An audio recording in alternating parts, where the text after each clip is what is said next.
એકત્ર જ્ઞાન ગોષ્ઠી.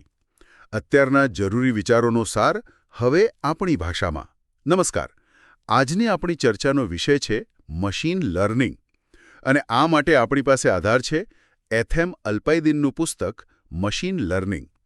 આ MIT પ્રેસની જે એસેન્શિયલ નોલેજ સિરીઝ છે ને એનો એક ભાગ છે.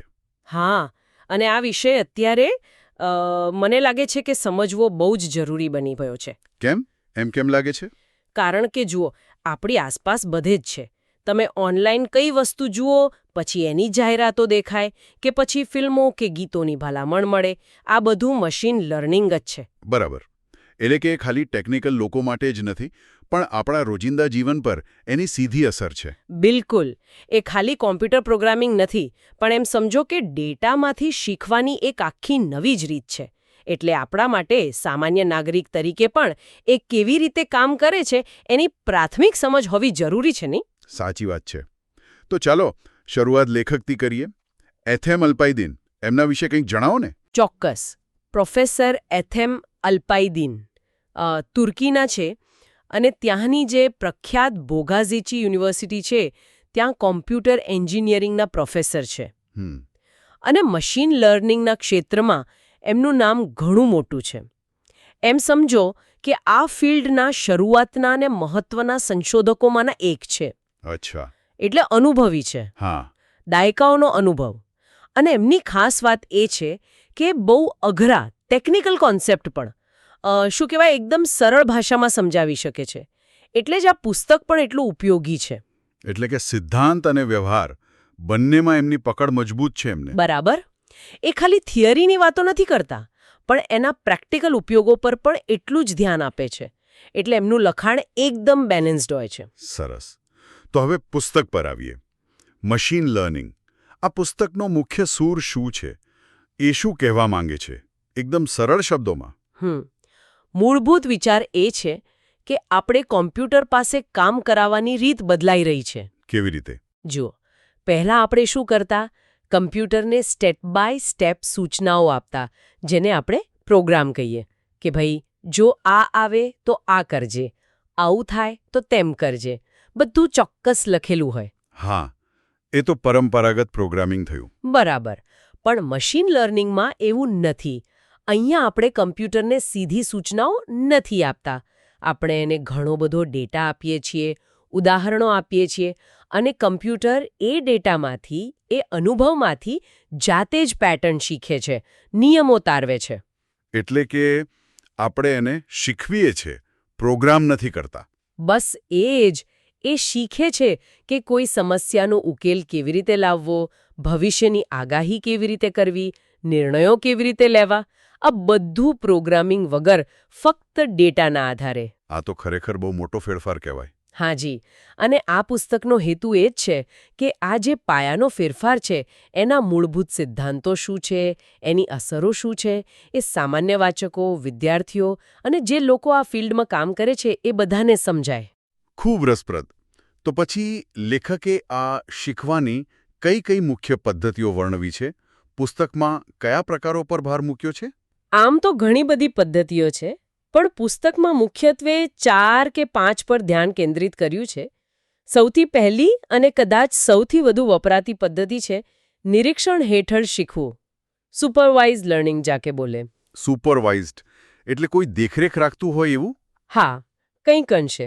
અહીંયા શું થાય કે આપણે મશીનને જે ડેટા આપીએ ને એ લેબલ કરેલો હોય. એટલે કે દરેક ઉદાહરણ સાથે એનો સાચો જવાબ પણ આપેલો હોય. દાખલા તરીકે? દાખલા તરીકે આપણે મશીનને હજારો બિલાડીના ફોટા બતાવીએ અને દરેક ફોટા સાથે કહીએ કે આ બિલાડી છે. પછી કૂતરાના ફોટા બતાવીએ અને કહીએ કે આ કૂતરો છે. અચ્છા. હવે જ્યારે આપણે એને નવો અજાણ્યો ફોટો બતાવીએ ત્યારે એણે જે શીખ્યું છે એના આધારે કહેશે કે આ બિલાડી છે કે કૂતરો. સ્પેમ ઈમેલ ફિલ્ટર પણ આનું જ ઉદાહરણ છે. એને શીખવવામાં આવ્યું હોય છે કે કયા પ્રકારના ઈમેલ સ્પેમ છે અને કયા નથી. સમજાયું. એટલે જવાબ ખબર હોય એવા ડેટા પરથી શીખવું. પેલું ફેસ રેકોગ્નિશન પણ આમાં જ આવે ને? હા, મોટા ભાગે. એને ઘણા બધા ચહેરા અને એમના નામ સાથે ટ્રેન કરાયા હોય. પણ ધારો કે આપણી પાસે એવો ડેટા છે જેમાં કોઈ લેબલ જ નથી, કોઈ જવાબ જ નથી, અને આપણે એમાંથી કંઈક શોધવું છે. હા, એવું બને ને, જેમ કે ગ્રાહકોનો ડેટા હોય પણ આપણને ખબર ન હોય કે એમના કેટલા પ્રકાર છે. બરાબર. એના માટે છે બીજી પદ્ધતિ, નિરીક્ષણ વગર શીખવું, એટલે કે અનસુપરવાઇઝ્ડ લર્નિંગ. એમાં શું થાય? અહીંયા મશીનને ખાલી ડેટા આપી દેવાય, કોઈ લેબલ નહીં, કોઈ જવાબ નહીં. મશીનનું કામ છે એ ડેટામાં જાતે જ કોઈ છુપાયેલી પેટર્ન, કોઈ સ્ટ્રક્ચર કે જૂથો શોધવાનું. ઓહ, એટલે એ જાતે જ નક્કી કરે કે કયા ગ્રાહકો એક સરખા છે? હા, એ કદાચ ખરીદીની પેટર્નના આધારે કે ઉંમરના આધારે કે બીજા કોઈ લક્ષણોના આધારે ગ્રાહકોના અલગ અલગ ગ્રુપ બનાવી શકે છે. માર્કેટ સેગમેન્ટેશન આનું સારું ઉદાહરણ છે. અથવા કોઈ વૈજ્ઞાનિક ડેટામાંથી અણધાર્યા સંબંધો શોધવા. રસપ્રદ. આ બે મુખ્ય થયા. પછી ત્રીજી પદ્ધતિ છે પ્રબલિત શિક્ષણ, એટલે કે રીઇન્ફોર્સમેન્ટ લર્નિંગ. આ થોડી અલગ છે. કઈ રીતે? અહીંયા મશીન અથવા એજન્ટ કહીએ એ પર્યાવરણ સાથે ઇન્ટરેક્ટ કરે છે. એ કોઈક પગલું ભરે છે અને એના બદલામાં એને પર્યાવરણમાંથી પ્રતિસાદ મળે છે. ક્યાં તો પુરસ્કાર, રિવોર્ડ, જો પગલું સારું હોય, અથવા દંડ, પનિશમેન્ટ, જો પગલું ખરાબ હોય. એટલે ટ્રાયલ એન્ડ એરર જેવો? બરાબર. પ્રયત્નો અને ભૂલ દ્વારા. એનો ધ્યેય હોય છે લાંબા ગાળે મહત્તમ પુરસ્કાર મેળવવાનો. એ ધીમે ધીમે શીખે છે કે કઈ પરિસ્થિતિમાં કયું પગલું લેવાથી ફાયદો થશે. આના ઉદાહરણો? ગેમ રમતા એઆઈ, જેમ કે ચેસ કે ગો રમતું કમ્પ્યુટર. એ દરેક ચાલ પછી જુએ છે કે એ જીતવાની નજીક ગયું કે દૂર, અને એ પ્રમાણે પોતાની સ્ટ્રેટેજી સુધારે છે. અથવા રોબોટને ચાલતા શીખવવું કે પછી ફેક્ટરીમાં રોબોટિક આર્મને કોઈ ટાસ્ક શીખવવો. વાહ. અને ચોથી? તમે કહ્યું હતું કે 4-5 છે. હા, ચોથી અને આજકાલ બહુ જ ચર્ચામાં છે તે ડીપ લર્નિંગ. આમ તો એ સુપરવાઇઝ્ડ કે અનસુપરવાઇઝ્ડનો જ એક પેટા પ્રકાર ગણી શકાય, પણ એની પદ્ધતિ જુદી છે. શું ખાસ છે એમાં? એના આપણા મગજના ન્યુરોન્સની જેમ એકબીજા સાથે જોડાયેલા ન્યુરલ નેટવર્કનો ઉપયોગ થાય છે. પણ એ નેટવર્ક ઘણા બધા સ્તરો, લેયર્સવાળું હોય છે. એટલે ડીપ. આ ઊંડાણના કારણે એ બહુ જ જટિલ, એબ્સ્ટ્રેક્ટ પેટર્ન શીખી શકે છે, જે પહેલાંના મશીન લર્નિંગ મોડલ્સ માટે શક્ય નહોતું. જેમ કે છબીઓ ઓળખવી અને એમાં શું છે એનું વર્ણન કરવું, ભાષાનું ભાષાંતર કરવું, કે પછી અત્યારે જે જેનરેટિવ એઆઈ છે, જે નવી છબીઓ કે ટેક્સ્ટ બનાવે છે, એ બધા પાછળ ડીપ લર્નિંગ જ છે. ઓકે, તો આ 4 મુખ્ય પદ્ધતિઓ થઈ: સુપરવાઇઝ્ડ, અનસુપરવાઇઝ્ડ, રીઇન્ફોર્સમેન્ટ અને ડીપ લર્નિંગ. પુસ્તકમાં આ બધા વિશે વિગતે વાત હશે. હા, પુસ્તક આ દરેક પદ્ધતિ ક્યારે વપરાય, એના ફાયદા ગેરફાયદા શું છે, એ બધું સમજાવે છે. સરસ. તો હવે આખા પુસ્તકમાંથી જો આપણે અમુક મુખ્ય સંદેશા કે થીમ તારવવા હોય તો એ કયા કયા હોઈ શકે? સૌથી મહત્વની વાતો કઈ લાગી? મારા મતે સૌથી પહેલો અને સૌથી મોટો સંદેશ છે ડેટા. ડેટા અને ડેટા. ડેટાનું મહત્વ એમ? હા.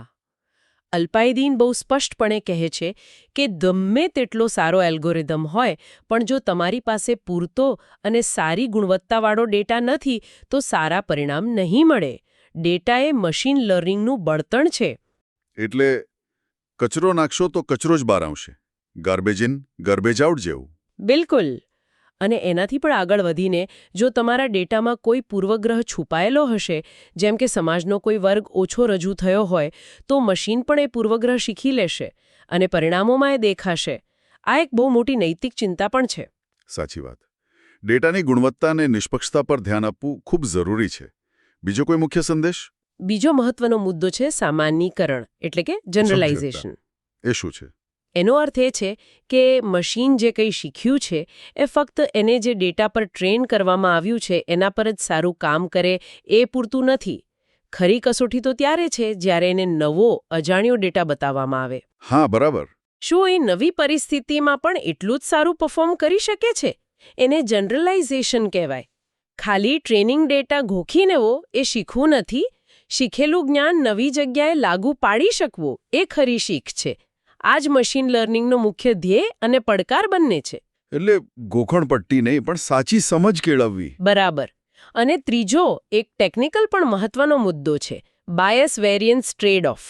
ઓહો, આ થોડું અઘરું લાગે છે. હું સરળ કરવાનો પ્રયાસ કરું. જુઓ, મોડેલ બનાવતી વખતે 2 પ્રકારની ભૂલો થઈ શકે. બાયસ એટલે કે મોડેલ એટલું સરળ હોય કે ડેટામાં રહેલી અસલ પેટર્ન જ પકડી ન શકે. એ બહુ અંડરફિટ થઈ ગયું કહેવાય. અને વેરિયન્સ એટલે કે મોડેલ એટલું જટિલ બની ગયું હોય કે ટ્રેનિંગ ડેટામાં રહેલા નાનામાં નાના ફેરફાર, અવાજ, સુદ્ધાને પણ નિયમ સમજી બેસે. એ ઓવરફિટ થઈ ગયું કહેવાય. આવું મોડેલ ટ્રેનિંગ ડેટા પર તો બહુ સારું કામ કરશે, પણ નવા ડેટા પર ફેલ જ જશે. અચ્છા. એટલે બહુ સિમ્પલ પણ નહીં, બહુ કોમ્પ્લેક્સ પણ નહીં. બસ આ બંને વચ્ચેનું સંતુલન શોધવાનું હોય છે. થોડો બાયસ ઘટાડવા જાઓ તો વેરિયન્સ વધી જાય, અને વેરિયન્સ ઘટાડવા જાઓ તો બાયસ વધી જાય. આ ટ્રેડ ઓફ છે. યોગ્ય સંતુલન શોધવું એ જ મશીન લર્નિંગ એન્જિનિયરની કળા છે. સમજાયું. ડેટા, જનરલાઇઝેશન અને આ બાયસ વેરિયન્સ બેલેન્સ, આ મુખ્ય ટેકનિકલ વાતો થઈ. પુસ્તકમાં માનવીય પાસા વિશે કંઈ છે? જેમ કે શું આ મશીનો માણસની જગ્યા લઈ લેશે?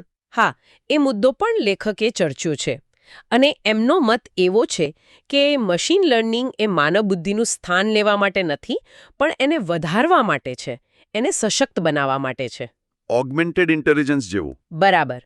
એ માનવ મશીન સહયોગ, હ્યુમન મશીન કોલાબોરેશનની વાત કરે છે. મશીનો એ કામોમાં સારા છે જેમાં બહુ મોટા પ્રમાણમાં ડેટા પ્રોસેસ કરવાનો હોય, પેટર્ન શોધવાની હોય, પુનરાવર્તિત કાર્યો કરવાના હોય. અને માણસો? માણસો સર્જનાત્મકતા, સામાન્ય બુદ્ધિ, નૈતિક નિર્ણયો, જટિલ સમસ્યાઓનું સ્ટ્રેટેજિક પ્લાનિંગ, આ બધામાં હજુ પણ ઘણા આગળ છે. એટલે ભવિષ્ય એવું હશે જ્યાં માણસ અને મશીન સાથે મળીને કામ કરશે, એકબીજાની શક્તિઓનો ઉપયોગ કરીને. આશાસ્પદ વિચાર છે. પુસ્તકમાં એવી કોઈ ખાસ પંક્તિઓ કે વિચારો છે જે તમને યાદ રહી ગયા હોય, જે એકદમ ધારદાર લાગ્યા હોય? પુસ્તકમાંથી સીધી પંક્તિઓ કરતાં એના સારરૂપ વિચારો વધુ યાદ છે. જેમ કે એક વિચાર જે વારંવાર આવે છે તે એ છે કે મશીન લર્નિંગ એ આંકડાશાસ્ત્ર અને કમ્પ્યુટર વિજ્ઞાનનું મિલન છે, જે ડેટામાંથી જ્ઞાન તારવે છે. આ વાત ખરેખર એના હાર્દને પકડે છે. આંકડા વગર પેટર્ન નહીં અને કમ્પ્યુટર વગર આટલા ડેટા પર કામ નહીં. બરાબર.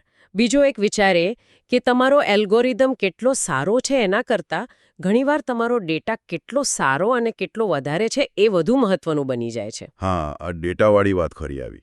અને બહુ મહત્વની છે. ત્રીજું, જે આપણે જનરલાઇઝેશનની વાત કરી, એને લગતું કે ખરું શિક્ષણ એ નથી કે તમે તાલીમમાં કેટલું સારું પ્રદર્શન કરો છો, પણ એ છે કે તમે વાસ્તવિક દુનિયામાં નવી પરિસ્થિતિઓમાં કેટલું સારું પ્રદર્શન કરો છો. આ તો જીવનમાં પણ લાગુ પડે. ખાલી પરીક્ષામાં માર્ક્સ લાવવા પૂરતું નહીં. બિલકુલ. અને ચોથો વિચાર નૈતિકતાને સ્પર્શતો, કે આપણે જે સિસ્ટમ બનાવીએ છીએ તે આપણા મૂલ્યોનું પ્રતિબિંબ પાડે એ સુનિશ્ચિત કરવાની જવાબદારી આપણી છે. ખૂબ જ મહત્વનો મુદ્દો. ટેકનોલોજી નિષ્પક્ષ નથી હોતી. એને બનાવનારના મૂલ્યો એમાં આવી શકે છે. હા, એટલે પારદર્શિતા, જવાબદારી અને નિષ્પક્ષતા જેવા મુદ્દાઓ પર ધ્યાન આપવું જ રહ્યું. આ વિચારો ખરેખર વિચારવા જેવા છે. હવે આ બધી સૈદ્ધાંતિક વાતો થઈ, પણ રોજિંદા જીવનમાં આ બધું ક્યાં દેખાય છે? કોઈ પ્રેક્ટિકલ એપ્લિકેશન કે ઉદાહરણો? અરે, ઘણી બધી જગ્યાએ. આપણે વાત કરી એમ ઓનલાઈન ખરીદીમાં ભલામણો, મ્યુઝિક કે ફિલ્મ સ્ટ્રીમિંગ સર્વિસ પર સજેશન્સ, એ તો છે જ. હા, એ તો રોજનો અનુભવ છે. તે ઉપરાંત તમે ગૂગલ મેપ્સ વાપરો છો. એ ટ્રાફિકની આગાહી કરે છે, સૌથી ઝડપી રસ્તો બતાવે છે. હા, એમાં પણ મશીન લર્નિંગ છે. ચોક્કસ. એ ભૂતકાળના ટ્રાફિક ડેટા, અત્યારની પરિસ્થિતિ, બધું એનાલાઇઝ કરીને શીખે છે. પછી તમારી બેંક કદાચ ફ્રોડ ટ્રાન્ઝેક્શન પકડવા માટે ML વાપરતી હોય. અચ્છા, એ કેવી રીતે? એ તમારા સામાન્ય ટ્રાન્ઝેક્શન પેટર્નથી જુદા પડતા વ્યવહારોને ઓળખી કાઢે છે.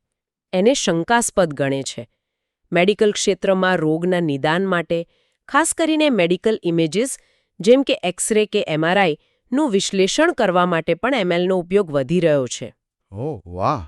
એટલે આરોગ્ય ક્ષેત્રે પણ મોટો ફાળો છે. હા, અને ખેતીમાં પાકની ઉપજની આગાહી કરવા, હવામાનની આગાહી વધુ સચોટ બનાવવા, ભાષાંતર કરવા, સ્પીચ રેકગ્નિશન, જેમ કે આપણે ફોન સાથે વાત કરીએ છીએ, યાદી બહુ લાંબી છે. ખરેખર, આ તો લગભગ દરેક જગ્યાએ પહોંચી ગયું છે. અને હજુ તો શરૂઆત છે. સારું. આપણે ઘણી બધી વાતો કરી. પુસ્તકના મુખ્ય વિચારો, પદ્ધતિઓ, સંદેશા, ઉપયોગો. હવે અંત તરફ જઈએ. જો તમારે આ પુસ્તકમાંથી કે આ ચર્ચામાંથી વ્યક્તિગત રીતે શું શીખવા મળ્યું કે શું ગમ્યું એ કહેવું હોય તો શું કહેશો? મને સૌથી વધુ એ ગમ્યું કે લેખકે આટલા જટિલ વિષયને કેટલો સુલભ બનાવ્યો છે. એમણે ટેકનિકલ ઊંડાણ અને સામાન્ય સમજ વચ્ચે સરસ સંતુલન જાળવ્યું છે. અને બીજું, ડેટા અને નૈતિકતા પર એમણે જે ભાર મૂક્યો છે એ મને લાગે છે કે આજના સમયમાં ખૂબ જ મહત્વનું છે. ટેકનોલોજી વિકસાવવાની સાથે સાથે એની અસરો વિશે વિચારવું પણ એટલું જ જરૂરી છે. અને મારા માટે સૌથી મોટો ટેકઅવે એ છે કે મશીન લર્નિંગ એ કોઈ જાદુ નથી. એની પાછળ ચોક્કસ સિદ્ધાંતો છે, પદ્ધતિઓ છે અને સૌથી અગત્યનું ડેટા છે. અને બીજું, પેલી માનવ મશીન સહયોગની વાત એ ભવિષ્યનો ડર ઓછો કરે છે અને શક્યતાઓ તરફ ધ્યાન દોરે છે. સાચી વાત. અને આખી ચર્ચા પરથી એક અંતિમ વિચાર મનમાં આવે છે જે પુસ્તકના સાર સાથે પણ જોડાયેલો છે. જરૂર, કહો ને. આપણે વાત કરી કે મશીનો ડેટામાંથી શીખે છે અને આપણો ડેટા એ આપણી દુનિયાનું અને આપણા પૂર્વગ્રહોનું પણ પ્રતિબિંબ છે. તો સવાલ એ છે કે આપણે એ કેવી રીતે ખાતરી કરી શકીએ કે આ મશીનો જે બુદ્ધિ કેળવી રહ્યા છે તે ભૂતકાળની ભૂલો, આપણા પૂર્વગ્રહો એને જ ફરીથી મજબૂત કરવાને બદલે આપણે જેવું ભવિષ્ય ઈચ્છીએ છીએ, વધુ ન્યાયી, વધુ સમાન, એની સાથે સુસંગત હોય? હા, આ ખરેખર બહુ મોટો અને મહત્વનો પ્રશ્ન છે. આનો કોઈ સહેલો જવાબ નથી. આના પર સતત સંશોધન, ચર્ચા અને નિયમન જરૂરી બનશે. બરાબર. આ વિચાર સાથે જ આપણે આજની જ્ઞાન ગોષ્ઠીને વિરામ આપીએ. આ સંવાદ અહીં પૂરો થાય છે. ફરી મળશું એકતર જ્ઞાન ગોષ્ઠીમાં એક નવા વિષય અને વિચાર સાથે.